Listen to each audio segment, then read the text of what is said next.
My name is Yulia Restrepo and I'm a writing teacher at the University of Tampa. My area of study was creative writing, specifically fiction, but at UT I also teach academic writing. I'm Ryan McIlvaine, creative writer, creative writing teacher here at UT, and I've been doing it for about 7 years. My name is Dr. Sarah Juliet Loro. I'm an associate professor at the University of Tampa, and I write academic books. I specialize in 20th century American fiction into the contemporary moment. My area of research is, I like to say it's on slavery, but I'm probably most known for my work on the zombie. What one scholar calls zombie bouteille, which is zombie bottles. So this is why I have accumulated some of them. Originally they were, there would be these bottle fetishes that were believed to contain souls. None of these are really authentic, but they're coming from the same sort of tradition of having like you would make an offering, have a certain deity that you were praying to, and these kinds of bottles or artifacts are often featured on someone's altar. I write a lot about religion and the comforts of religion, but also the way that it can create this kind of inside-outside system, right? You're either on the inside and you feel protected, or you've been cast out and excommunicated. So my first novel was about Mormon missionaries, very explicitly talking about religion. The second novel talks about a kind of radical political group as having that same inside-outside dynamic. I was born in Colombia, and most of what I write is about kind of family relationships and other kinds of relationships, with the backdrop of some of the violence and the civil war in Colombia. So far that's the bulk of my writing. I've only written one story set here in the US.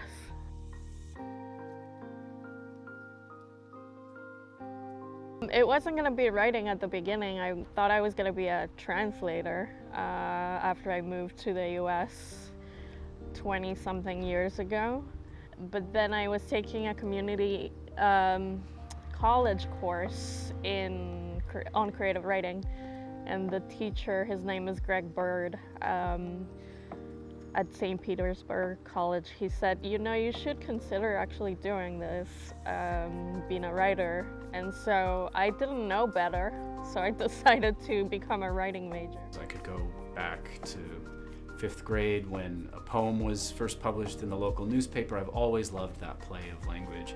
But by the time I began to professionalize was probably in college and then into graduate school, and I studied at places like Stanford and USC, studying with some great writers like Amy Bender, Percival Everett. And I just watched what they did and how they taught and how they woke up early to get their words in, and I've tried to copy them into my own fledgling career. I think writing is about problem solving. I think writing is play, first and foremost, and I try and connect that for myself, right? And reconnect the writing I do to play, and I try and do that for my students too, but in a way that's rigorous and, you know, that allows me to grade them at some point. I think writing is so fascinating because we're all stuck in our own brains, and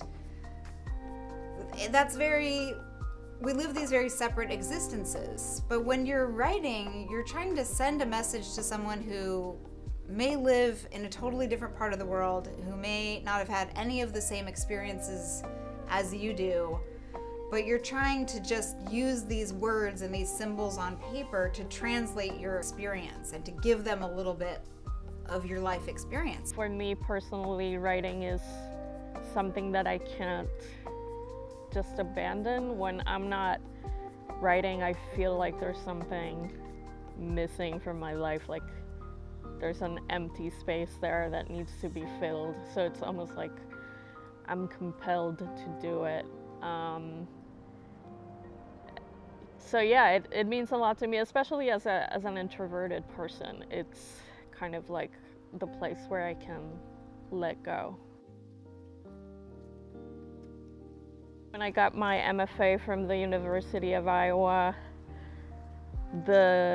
one of the requirements to have that fellowship, one of the requirements was that we had to teach in exchange for the money, basically.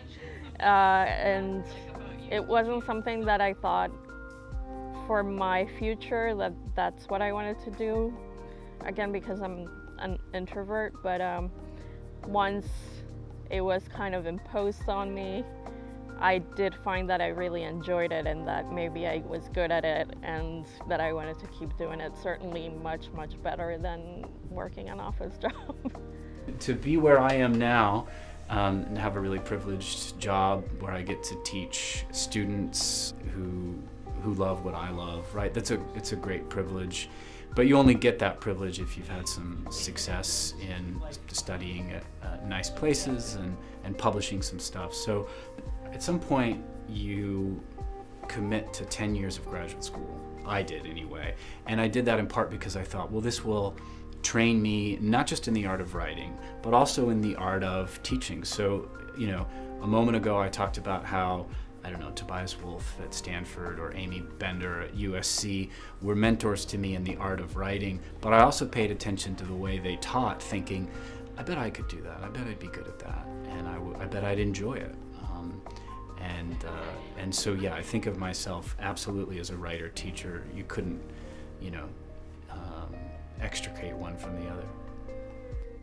Teaching is not something I ever thought that I would end up doing, but I have found that in the times when I'm not teaching, I feel really unfulfilled.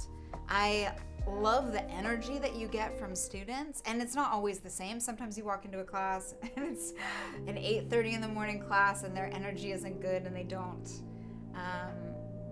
they might not match your enthusiasm. But when you're having a conversation and you can get them very excited about something, I think it's just kind of contagious and really fulfilling. That's the biggest accomplishment. That's all I could ever hope for.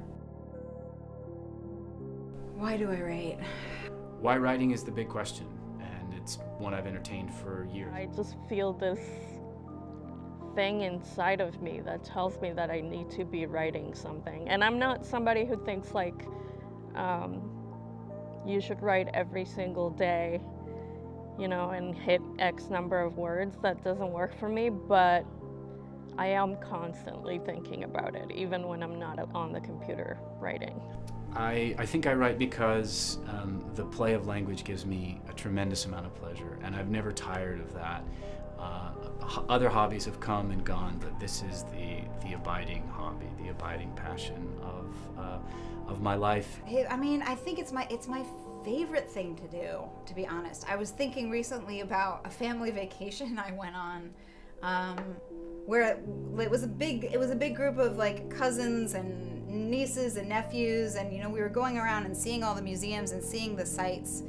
But my favorite hour from the whole vacation was like an hour I went to a cafe by myself and I was just writing. I love that feeling of being like, oh yes, that's the right word. That's the right sentence. Oh, if I move this sentence up just earlier in the paragraph, now it makes so much more sense. It's just very satisfying to me. And so I'm sure it must feel like, you know, someone who is a gardener or someone who is a fashion designer. Like, I do it because I love it, first and foremost. And two, I think of what the great essayist and novelist Joan Didion said. She said, I don't know what I think until I've written it down. You know, it's a paraphrase, but it's one that I carry around with me because I think it describes the way I relate to the world too. I have to kind of write it down before I've really figured it out. So it's just something that I can't